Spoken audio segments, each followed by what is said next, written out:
What is up, ladies and gentlemen? But most of all, you ladies out there, thanks for clicking on another episode of Break the Silence. I am your host, Cyborg. Let's talk hoops. Split out!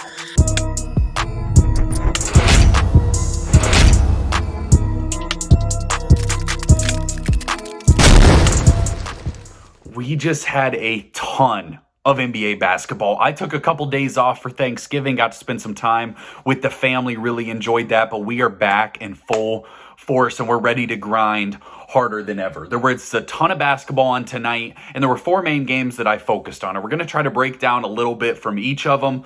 Obviously, I'm just one person, so watched as much as I could from those games. The one that I primarily want to talk about, the Minnesota Timberwolves getting beat down bad by the Washington Wizards. We're also going to talk about the Cleveland Cavaliers and Toronto Raptors, the Philadelphia 76ers taking down the Atlanta Hawks, and the Boston Celtics with another monster victory. So we're gonna touch on all these games real quick. But first, please take a second to like and subscribe to the channel. You see how close we are to 600 subscribers. It's gonna be dope once we get there. We're just gonna keep grinding, keep growing. No one's working harder than we are. So please take a second, hit that little button. It would be greatly appreciated. I want to start with this Minnesota Timberwolves Washington Wizards game because I am legitimately concerned that this Rudy Gobert trade for the Timberwolves might go down as one of the worst trades in NBA history. And I'm going to hit on the Wizards, and I want to give them a ton of credit because there's a lot that I liked from them. But I want to focus for a second on this trade by the Minnesota Timberwolves. They traded 5 picks, if you include Walker Kessler, who was their first pick this year, Patrick Beverley, Malik Beasley, to the Jazz, who were playing really good basketball out west, and brought back Rudy Gobert. And here, it's twofold as to why I think that this trade was so terrible. One, because Anthony Edwards, who I am a massive fan of, I think he's an awesome basketball player. I think he has the potential to be a top 10 player in the NBA. He showed a ton in the playoffs last year in that first round series. And this team really flashed as a team that could compete. And if they took a step forward this year, if Anthony Edwards took that next step, Karl Anthony Towns took that next step, they could be a legitimate contender in the Western Conference. What the Timberwolves tried to do was speed up that process. They tried to say, hey, Anthony Edwards, we know we've only seen you play 6 playoff games. You looked awesome in those. Let's try to win a title next year by bringing in Rudy Gobert and trading away all of our future. They tried to speed up the development of Anthony Edwards, a player who natural progression of players is not to win a title in their 3rd or 4th year. When you trade for a guy like Rudy Gobert, who's not that young, who's on a massive contract, you are saying that we need to win a title in the next 2 to 3 years for this to be a good trade. Otherwise, you just got rid of a ton of assets and it didn't work. Anthony Edwards, to me, will end up being a top 10 NBA player, but he's not there yet. What the Timberwolves needed to do was give him time to develop, give him time to work through postseason ups and downs, work through regular season ups and downs, make the all-star game, start to have these natural progression of things and not a bunch of pressure put on him to win a a championship or make the finals in year 4 or 5. That was terribly ran by the Minnesota Timberwolves. They way jumped the gun, and I can't stand that they did that because I think that this is going to have massive repercussions. And the second point I want to make is that I think the reason that this trade could go down as being so bad is because I don't think it just affects this year. I think when Anthony Edwards is becoming a free agent in a couple years or is one of those players that might demand a trade, he's looking at the fact that they made this massive trade getting rid of all of their assets. And if they put all their chips on the board and it doesn't work out, that's a situation where you could see the first overall pick saying, hey, I want to be somewhere else. I want to be in a bigger market. I want to be in a team that's competitive because we potentially just build a team that's going to be ridden in mediocrity. It'll be interesting to see what happens with the Timberwolves. The problem is they're not playing good defense, and they brought in the best regular season defender in the entire NBA. They are 22nd in points allowed this year. 22nd in points per game allowed. You brought in a guy who you thought was going to shore up your defense. You were going to have Cat and Anthony Edwards to run the offense. And from what I see, this team is a total disaster. Anthony Edwards is talking about how the paint's so clogged.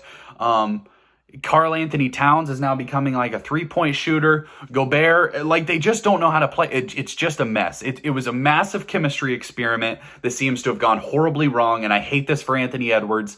I hate this for Karl Anthony Towns. And to be honest, I hate this for Rudy Gobert because it's not his fault. If you put him on a team with a bunch of shooters or, a bunch of young studs, why would you pair him with Karl Anthony Towns? Now, the questions are going to become, what can the Timberwolves do to get out of this? Right now, they're 10 and 11 or 10 and 12. I don't know what tonight made them. It was one of those two. But in years to come, you are going to have to start to figure out, how do we get back some of those assets we traded? How do we make a massive change on this roster without getting rid of Anthony Edwards? And at that point, I think the only logical solution is you're going to have to try to flip Karl Anthony Towns. And you might say that that's crazy, but here's the reality of it. You are not going to flip Rudy Gobert for nearly as much value as you got rid of him for, or as you acquired him for. You got rid of so many picks, so many assets. You can't just get rid of Gobert this year and you basically just threw away a bunch of assets. That's just you just can't do that. And Anthony Edwards, to me, has the higher potential to become a top 10 player, so you can't get rid of him. D'Angelo Russell has minimal trade value, in my opinion. You have no real young assets anymore, and you have no draft picks. So what's the only asset that you have that has value is Karl Anthony Towns. And I hate to see that because I think Karl Anthony Towns is a nice player. He got hurt tonight. I hope he's all right. But Gobert was a minus 22 tonight. What are you going to do with that?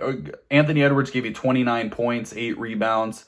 He had 7 turnovers. This team, to me, is just a disaster. I want to talk about the Wizards because they deserve real credit here. And that was the other thing. Porzingis was giving Rudy Gobert the work all night. Porzingis had his career-high 41.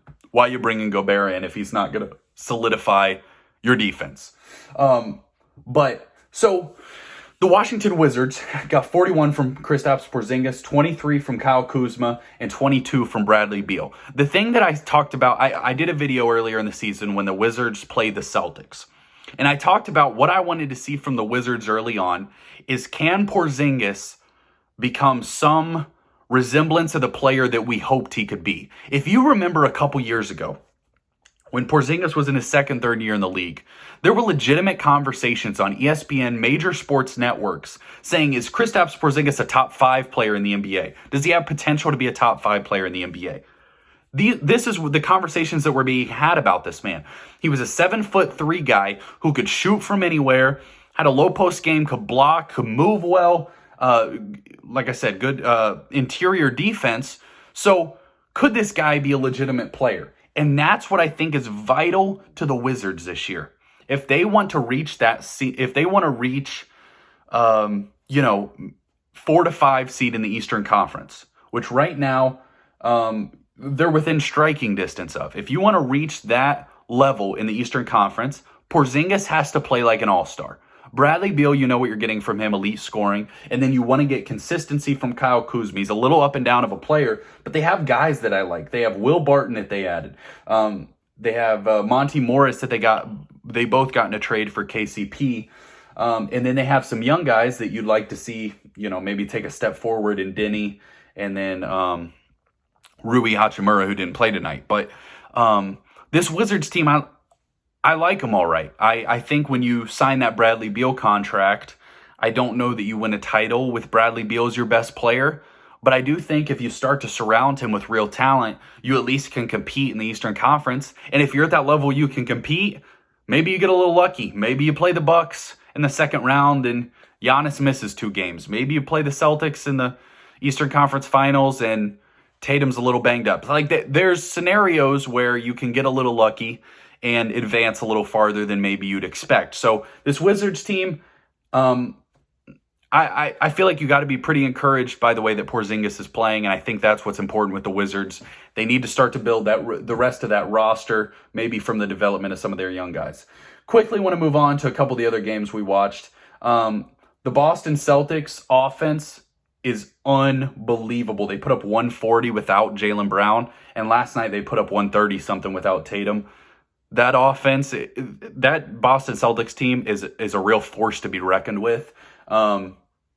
Right now, they're pretty clearly, I think they're the number one team in the NBA right now, with the Bucks being a close second, and then it's everyone else. Now, that's not saying that's what it'll be at the end of the season, but right now that's what it's looking like.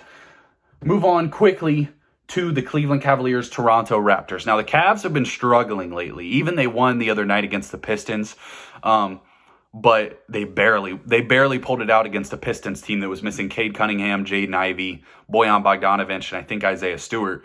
So they've definitely been struggling. They're missing Jarrett Allen tonight. Now, that's a significant piece, but a little more on the defensive end. It should not be as significant of a piece on the offensive end. This Toronto Raptors team is very interesting because they've assembled a team with so much length, so much. They got length, height, athletic ability. They have it's like they have a ton of forwards on the court. Pascal Siakam, OG Anunoby, Scotty Barnes. Chris Boucher is really long. Fred VanVleet can shoot the lights out. Thaddeus Young is actually a decent player. And did you know he's going to finish his career with more points than Manu Ginobili? Just a little aside. That's unbelievable to me. Couldn't believe it when I saw that stat earlier tonight. On the Cavs side, 88 points just ain't getting it done. And they're putting so much. Mitchell tonight only took 11 shots and only had 8 points. Not sure what was going on with him. Garland played a pretty good game. Mobley was aggressive, which I like. He had 18 points, 15 rebounds. So I liked what I saw from Mobley. They just need to figure it out on the offensive end a little bit more. They're not getting, with Kevin Love out, they're not getting much bench production is part of the problem. So we'll see what happens with this Cavs team. We're not ready to write them off. Obviously, they're dealing with injuries. They've been dealing with injuries all season. But you're now 13-8. You kind of spiraling a little bit here. You just need to get back on the tracks. Final game we want to talk about. Now, I came out and kind of critiqued the Hawks the other night. I talked about how Trae Young isn't playing good enough for them to reach their potential. After that point, they beat the Kings, but then they lost to the Rockets, Heat, and Sixers. This team is a very talented roster. It's a very talented roster with DeJounte Murray and Trae Young and DeAndre Hunter, John Collins, Clint Capella. But if Trae Young is shooting this poorly from the field, shooting this poorly from the three-point range, they're not going to have a chance. And tonight he was 6 of 14 again with 18 points. You know, that's all right. DeJounte Murray had 7 turnovers. You're just talking about these two need to find a rhythm together before they get too far back in the standings to really compete at the level that they want to compete at. And on the other side, the Sixers are really starting to get rolling. Embiid came back tonight.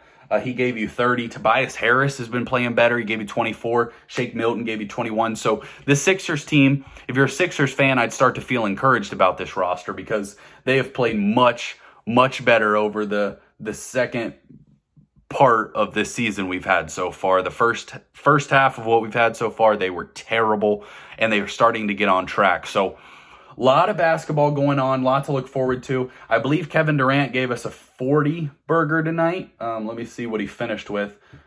He had a 45. That's incredible. That guy's so good. But that's all we got for you tonight. A lot of basketball. We're going to keep talking it, keep watching it. Trying to figure out if we like these videos where I talk about multiple games or if I just need to focus on one. If you have any feedback as far as that goes, would appreciate it in the comments. But that's all we got for you tonight. Don't forget to hit that little subscribe button. Cyborg out.